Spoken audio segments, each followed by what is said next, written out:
Confissão, confissão, quanto do teu sal são lágrimas de repressão. A confissão é um assunto extremamente importante para quem pretende conhecer um pouco mais sobre o direito penal, processo penal, inclusive sobre outras áreas do direito. A confissão não é um assunto exclusivo da questão criminal, penal. Infelizmente, para aqueles que não são os operadores do direito, entendem de forma errônea, de forma a ter uma visão limitada, bitolada, monocular, de só enxergar a confissão perante policiais e essa confissão ser ilegal.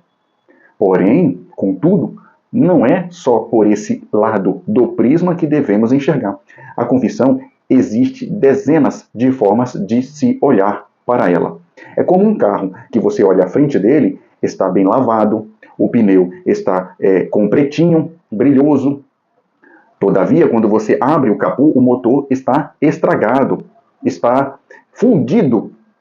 Ou o motor está funcionando, quando você vai olhar para a caixa de marcha, não funciona. Esse carro sem caixa de marcha não anda. Esse carro sem motor não anda. Esse carro, ainda que esteja com um bom motor, uma boa caixa de marcha, sem roda, não anda. Então veja que se falta qualquer item do carro, um freio que seja, o carro não anda. Assim é uma confissão errada. Veja bem, na nossa Constituição, no artigo 5º, inciso 56, lá diz que são inadmissíveis no processo as provas obtidas de forma ilícita. Quando eu falo ilícita, para traduzir, de forma errada. Agora, a nossa Constituição fala ilícita e precisamos de livros, jurisprudência, doutrinadores, entendedores do direito para dizer o que são ilícitas. Ilícitas são provas ilegais, irregulares, ilegítimas, fraudulentas, provas obtidas de forma errada.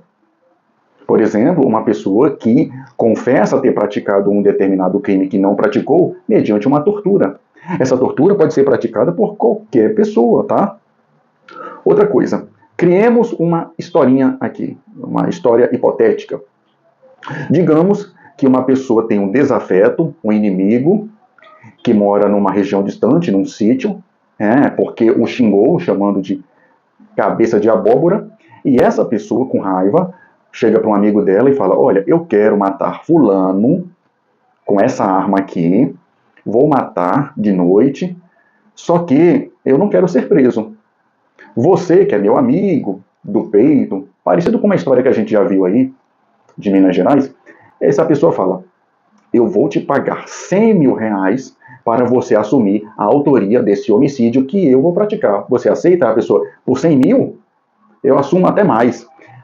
O que acontece? Essa pessoa vai no sítio, mata, pega a arma, dá para o amigo, fala: diz que foi você que matou, quem matou, e assume na delegacia. Certo. A pessoa vai, pratica a sua empreitada, finaliza o serviço, dá a arma para o amigo vai até uma delegacia e fala: seu delegado, seu policial, foi eu quem matou a fulano. O delegado: temos um réu confesso, um acusado confesso? Temos. E o juiz, assim, aplica uma sentença. Condena o fulano a 20 anos de prisão por homicídio qualificado, por motivo torpe. Inclusive, o réu confessou. Não há que se discutir sobre a veracidade das provas, tendo em vista que o réu confessou. Pergunto: essas provas, pela confissão espontânea do réu, está 100% correta? Talvez não. Por quê? Artigo 158 do Código de Processo Penal diz o quê? Que em casos de crime que deixam vestígios, deverá obrigatoriamente ser realizado uma perícia criminal, ou seja, um exame de corpo de delito, não sendo suprida a confissão do réu. Por isso que só a confissão do réu não é aceita. Por quê? Porque o réu pode estar confessando ter praticado um crime que não praticou. A população, de forma ingênua, fala: ele é culpado sim, inclusive ele confessou. Ele pode confessar? Pode, porque no nosso Código Penal, não é mais Código de Processo Penal, o Código Penal no artigo 65, diz o quê? Que serão amenizadas. Amenizadas são causas que atenuam a pena, a confissão espontânea do réu perante o juiz. Então, se ele vai pegar uma pena de 5 anos, o juiz reduz lá uns 6 meses, 8 meses, porque ele confessou de forma espontânea perante o juiz, não é perante o delegado, não é perante o policial militar, nem perante o agente penitenciário ou o guarda civil municipal. Veja a importância de a gente adquirir provas legais, um exame de corpo de delito bem feito, porque essa pessoa que disse que matou o fulano com a arma vai ter vestígios de pólvora na sua mão, que 100% dos casos ficam. E a perícia vai verificar se foi ele realmente quem matou. Caso não tenha sido ele, a perícia vai falar, ou o delegado vai investigar quem de fato matou. Se foi o vizinho, o irmão, o primo, o cunhado. Veja a importância de a gente não querer nenhuma prova de confissão irregular, ilícita, por tortura, por pagamento, por ameaça.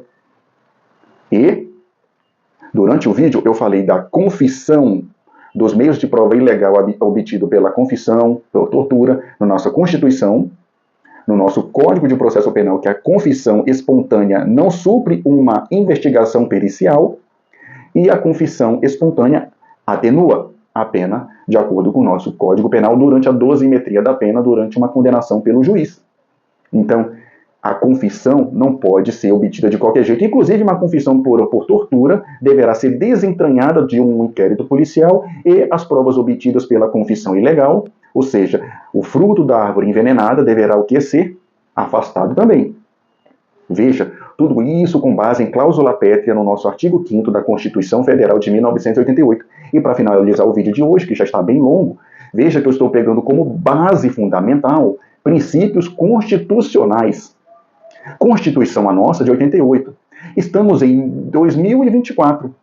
2024, repito. Você sabia que há 200 anos atrás, em 1824, foi criada a nossa primeira Constituição do Brasil, do Império do Brasil? Exatamente. E lá era o local onde, na época, as bases da legalidade eram fundamentadas, lapidadas. Com isso, o Código Penal, o Código Criminal de 1830 eram embasadas na Constituição de 1824. Então, nesse ano, estamos completando o aniversário de 200 anos de Constituição do Império do Brasil. Você sabia disso? Eu espero que sim, e se não sabia, está sabendo agora. Até mais, desculpa pelo vídeo longo, se gostou, curta.